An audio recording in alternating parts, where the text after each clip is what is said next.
Well, have you ever had to agree to disagree? Sometimes it's the only resolution, and that's okay. We've got our leadership expert, Pete Blank, here today to talk about respectful disagreements, which it's kind of good timing with all that's happened this weekend. A lot of political leaders are asking us all to tone it down a little bit. Where do we start? Well, we got to get better at this. Step one to me is we have to get better at understanding the value of each other's points of view. And I don't think we've been doing that. We have come to a society where it is, hey, I hear what you're saying, but if it doesn't align with what I'm saying, I'm done. I'm out.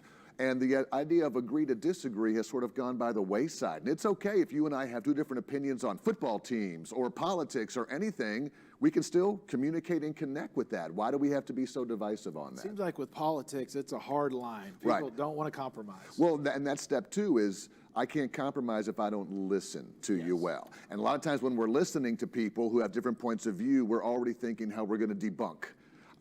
Okay, I've already got my answer of how I'm going to tell you that your way is wrong, instead of just listening with every intent that we have to possibly learn something, to possibly become better, I think, which is important. So we need to just commit to being better listeners. Be better listeners, and the final point is, what's the common ground?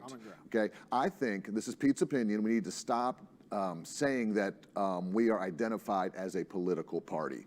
First, I'm an American, or first I'm a human, or first I'm a Christian, or first whatever. People are saying my persona is identified in my political, and that's wrong. That should be 3, 4, 5, 6, 7th down the list. So if you find the common ground that you have with someone first, we can then have disagreements because we all agree. At least we're all Americans. At least we're all this. At least we're all that, and go from there. Yeah, I've always felt like some of the best communicators are the best listeners. 100%. All right, Pete, thanks for joining us today. And can I give a little advice? Please. Don't ever argue back and forth on social media. You'll never win. You'll never win. I thought you were going to say don't argue with your spouse or significant other. That's a good one, too. Also a good one. All right, we'll be right back with a cooking segment in just a minute.